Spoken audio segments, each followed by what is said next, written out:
everyone. This is Miss Melanie. Thank you for joining me for the last 3 chapters of Sideways Stories from Wayside School by Sachar. And thank you to Harper Children's Books for allowing us to read this. And since this is the last 3 chapters, we are ready to start a new book next week. And the book that we're going to read is The BFG by Roald Dahl. And I'm sure some of you have read some books by him before. Charlie and the Chocolate Factory, James and the Giant Peach, Matilda, Fantastic Mr. Fox. There's so many good ones. So they will be posted the same time, Tuesdays at 4:30, but you can watch the videos anytime. So if you want to watch them before you go to bed at night, you can. Just go to our website. You can find the links to all the YouTube videos. And just to make it a little more interactive, for our next book, I'm going to be giving you some challenges every once in a while. And next week's challenge, I'm going to go ahead and give you. I want everyone to make a reading fort. Ask your mom and dad first, of course. I'm going to be making one. I'm going to make a reading fort for me and my dog Lucy to read the first 3 chapters of the BFG to you in. So if you guys could make a reading fort and upload your pictures to the library's social media pages, Facebook or Instagram, that would be great because I would love to see them. So shall we get started with the last 3 chapters of Sideways Stories from Wayside School? So the first chapter we're going to read is chapter 28. And that is about Nancy. Nancy had big hands and big feet. He didn't like his name because he thought it was a girl's name. None of the other children in Mrs. Jewell's class thought that Nancy's name was odd. They didn't think of it as a girl's name or a boy's name. Nancy was just the name of the quiet kid with the big hands and feet who sat over there in the corner next to John. Nancy was very quiet and shy. He was ashamed of his name. He shouldn't be ashamed of his name, right? He had only one friend, a girl who went to class on the 23rd story of Wayside School. They were friends for a good reason. He didn't know her name, and she didn't know his. They just called each other, "Hey you," or just plain "you." Nancy was afraid to ask his friend what her name was because then he might have to tell her his name. He never could figure out why she never asked, but he was happy just to leave well enough alone. One morning, Nancy and his friend were late. When they got to the 23rd story, his friend's teacher was waiting outside. "Hurry up, you're late, Mac," said the teacher. Nancy's friend turned red. She didn't move. "Come on, Mac, shake a leg. Get the lead out," said the teacher. "Your name is Mac?" said Nancy. Mac was very pretty. She had red hair and freckles. She covered her face and ran into the room. Poor Mac. "My name is Nancy," Nancy called after her. Mac stepped back outside. "I was ashamed to tell you my name," she said. "Me too," said Nancy. "Nancy's a girl's name." "Oh, I think it's cute," said Mac. "I like the name Mac," said Nancy. "Mac is a boy's name," said Mac. "My mother has a rich aunt named Nancy," said Nancy, "and that's why she gave me the name." "My mother once had a dog named Mac," said Mac. "Hey, do you want to trade?" Nancy asked. "Can we?" asked Mac. "I don't see why not," said Nancy. "Okay," said Mac. They both spun around 100 times in opposite directions until they were so dizzy that they fell over. When they stood up, Mac was Nancy and Nancy was Mac. They said goodbye. Then Mac raced up to Mrs. Jewell's room. He was no longer shy. "Hi, everybody. My name's Mac," he announced. "I traded names." And he held out his big hand. Todd jumped up and shook it. "Hi, Mac," he said. Glad to meet you. How you doing, Max? Said Ron. Howdy, Max, said Terrence. Nice to see you, Max, said Phoebe. You traded names? Asked Jason. Jason didn't like his name either. That's right, Jason, old boy, said Mac. Is that allowed? Asked Jason. Why not? Said Mac. Hey, anybody want to trade? Jason called. I'll trade with you, said Terrence. He didn't like his name either. Wait, I'll trade with you, Terrence, said Mauricia. Mauricia didn't like her name either. No, he's trading with me, said Jason. I'll trade with you, Mauricia, said Damon. No, thanks, said Mauricia. I'll trade with you, Damien, said Mrs. Jules. No, I want to be Mrs. Jules, said Stephen. It turned out that nobody in Mrs. Jules' class liked his name. The children all spun around in different directions until they got so dizzy that they fell over. And when they stood up again, nobody knew who anybody was. What are we going to do, Mrs. Jules? Asked Leslie, who was really Eric Bacon. My name is not Mrs. Jules. It's Mauricia, answered Terrence, who was really Jason. It is not. I'm Mauricia, said Dee Dee, who was really Joe. You're both wrong, said Mauricia. I'm Mrs. Jules. This went on for an hour. At last they figured out who the real Rondi was. She was missing her 2 front teeth. After they figured out Rondi, they were able to get Allison pretty easily. And then from there, they got DJ, Damien, and Mrs. Jules. She was the oldest one. Eventually, they figured out who everybody really was. They had some difficulty deciding which Eric was which, and actually, they are still not absolutely sure. Everybody just decided to keep his own name. The children didn't like them, but it made things much easier. Mac and Nancy kept their new names, but when they were together, they still called each other, "Hey, you," or just plain you. So our next chapter is about Stephen, and it looks like it might be about Halloween. And I'm sorry about the sirens going off around here. Stephen had green hair. He had purple ears and a blue face. He wore his sister's pink dancing shoes and green leotards. The leotards matched his hair. He was all dressed up as a goblin for Mrs. Jules' Halloween party. How fun. But unfortunately, it wasn't Halloween. Ha ha ha, you sure look stupid, said Jason. That's not nice, is it? Jason was Stephen's best friend. So do you, said Stephen. Boy, are you dumb, said Jenny. Halloween is on Sunday, and today is only Friday. You're the one who's dumb, said Stephen. Ha ha, you'd probably come to school on Sunday. Mrs. Jules said that we would have the party today. But none of the other children wore costumes, only Stephen. All right, class, said Mrs. Jules. It is time for our Halloween party. See, said Stephen. Mrs. Jules gave each child a cookie that looked like an orange witch with a black hat. She laughed when she saw Stephen and forgot to give him one. Stephen didn't ask for it. He was afraid that she'd laugh again. The children finished their cookies in less than 30 seconds. All right, class, said Mrs. Jules. The party's over. We have a lot of work to do.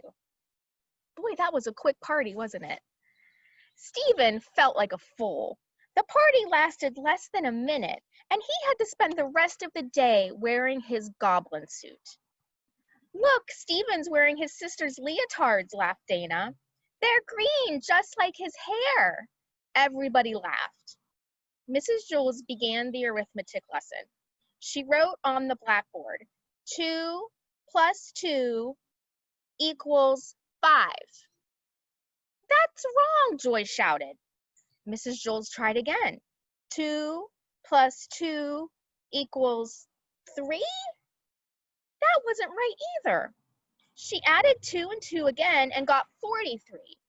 It was useless. No matter how hard she tried, she could not get 2 plus 2 to equal 4. I wonder what's going on. I don't understand it, she said. They've always equaled 4 before. Suddenly, she screamed. The chalk turned into a squiggling worm. She dropped it on her foot. Then all the lights went out, and the blackboard lit up like a movie screen. A woman appeared on the screen. She had a long tongue and pointy ears. She stepped off the screen and right into the classroom. It was the ghost of Mrs. Gorf. Mrs. Gorf ran her fingernails across the blackboard. Trick or treat, you rotten kids, she said. Now I'll get even with every last one of you. Where's Todd? Who is that? Asked Mrs. Jules.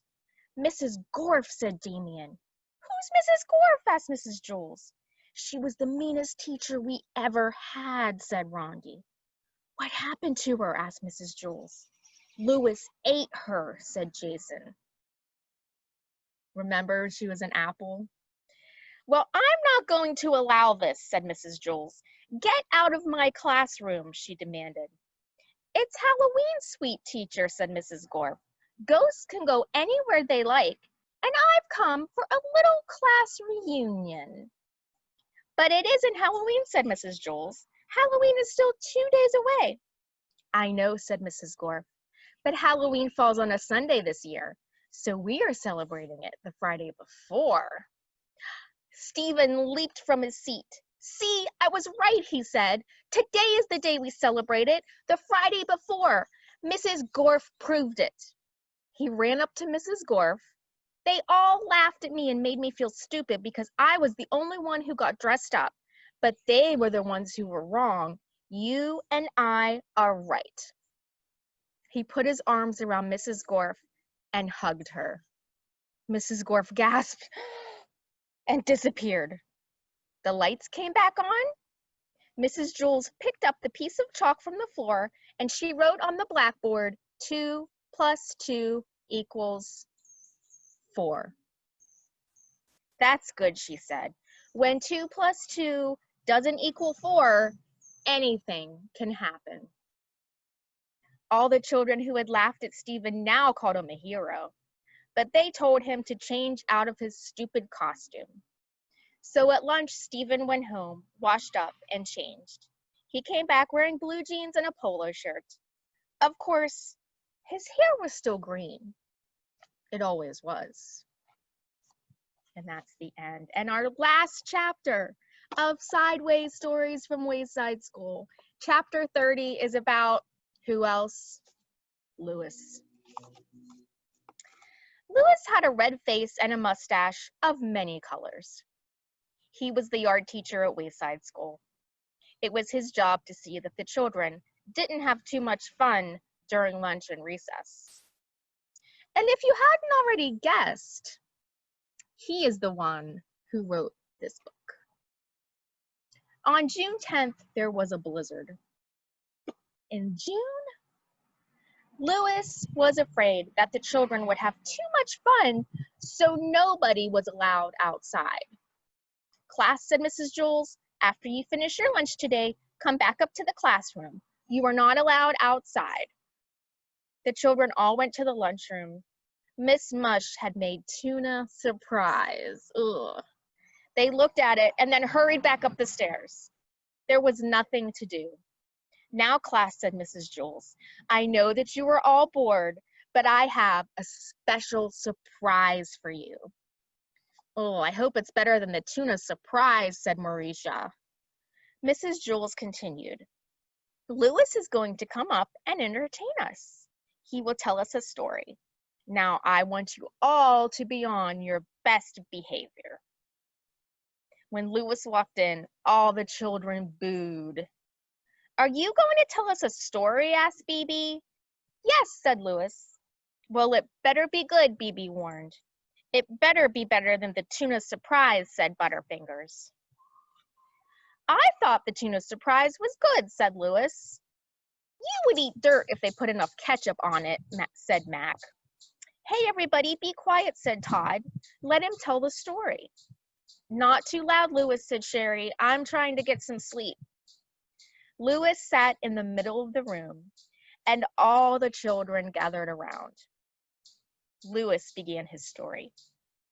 This is a story about a school very much like this one. But before we get started, there is something you ought to know so that you don't get confused. In this school, every classroom is on the same story. Which one, the 18th, asked Jenny. No, said Lewis. They are all on the ground. The school was only 1 story high. Not much of a school, laughed Damien. Lewis continued. Now you might think the children there are strange and silly. That is probably true. However, when I told them stories about you, they thought that you were strange and silly. Us, the children answered. How are we strange? I'm normal, said Stephen. Aren't I? As normal as I am, Joe assured him. The children at that school must be crazy, said Leslie. Real Lulus, Mauricia agreed. Tell us about them, Lewis, Bebe demanded. For one thing, Lewis said, none of these children has ever been turned into an apple. That's silly, said Dee Dee. Everybody's been turned into an apple. It's part of growing up. Lewis continued, dead rats don't walk into classrooms wearing raincoats. What do they wear, tuxedos? Asked Todd. And girls never try to sell their toes, Lewis added. Well, no wonder, said Leslie, at today's prices. Lewis continued, they don't trade names or read upside down. They can't turn mosquito bites into numbers. They don't count the hairs on their heads. The walls don't laugh. And 2 + 2 always equals 4. How horrible, said Damien. That's not the worst of it, said Lewis. They have never tasted Mauricia-flavored ice cream. A hush fell over the classroom. Mrs. Jules, I'm scared, said Allison. Is there really a school like that? Of course not, said Mrs. Jules. Lewis was just telling a story. It was a good story, said Leslie. I thought it was stupid, said Kathy. I liked it, said Rondi. It was funny. Mrs. Jules said, Lewis, it was a very entertaining story, but we don't really go in for fairy tales here. I'm trying to teach my class the truth. That's all right, said Lewis. I have to go down to room 29 now and tell them a story. He started out the door. Class, said Mrs. Jules, let's all thank Lewis for his wonderful story. And everybody booed. And that's the end of our book. I hope you enjoyed it. And don't forget to tune in next week for the first 3 chapters of our new book that I'm going to be reading to you every week, the BFG. It's going to be so much fun. And don't forget to build your reading for it for next week, okay? I'm going to build mine, and you'll get to see it whenever I read the book, okay? I'm so excited. Have a great day, everybody. Bye-bye.